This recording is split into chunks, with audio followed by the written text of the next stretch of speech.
Turning now to, of course, the war between Israel and Hamas as the crisis deepens in Gaza. It's also changing the conversation on the presidential campaign trail.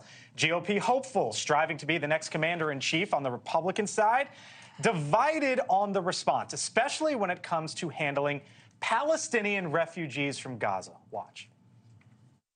Those Gaza refugees, Palestinian Arabs, should go to Arab countries. The U.S. should not be absorbing any of those. We should care about the Palestinian citizens, especially the innocent ones, because they didn't ask for this.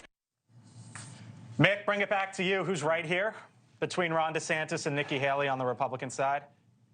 This is a really tough one. It really is. I think I come down with Nikki on this one. I mean, the tradition in this country of being open to refugees is long and storied. It's part of our culture. It's part of what makes us Americans. I get what Governor DeSantis is saying. And, you know, I'm not interested in letting in folks who are anti-Semitic. But if there are innocent victims overseas, we have always been a place for those folks to go. So it's a tough call. Finally, you might get some texture to the Republican primary race because there's finally something they might disagree on. So maybe it's good. It's helpful for the debate. But I think Nikki might come down on the right side here. Yeah, look, the politics of the Muslim ban are rearing its roaring head right now. And in the process, the Republican Party is actually returning to its isolationist, xenophobic roots, you know, going all the way back to previous to World War I. You know, everyone thought that it was just Donald Trump, this lone man filled with hate that was talking about the Muslim ban, when the truth of the matter is that this type of xenophobic hatred is what is fueling so much. But you're saying this is in the Republican Party for decades, though? Where was the xenophobia? What are you talking about?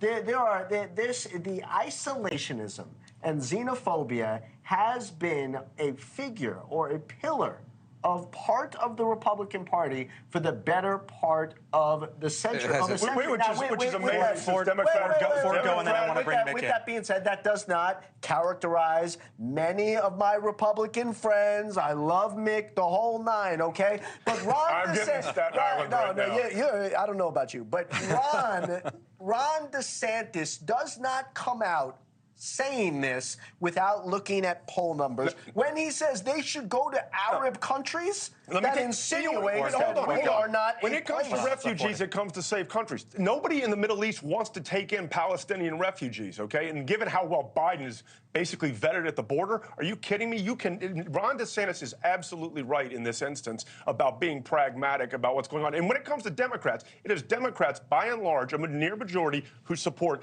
Palestine over Israel. Mick, while you're there.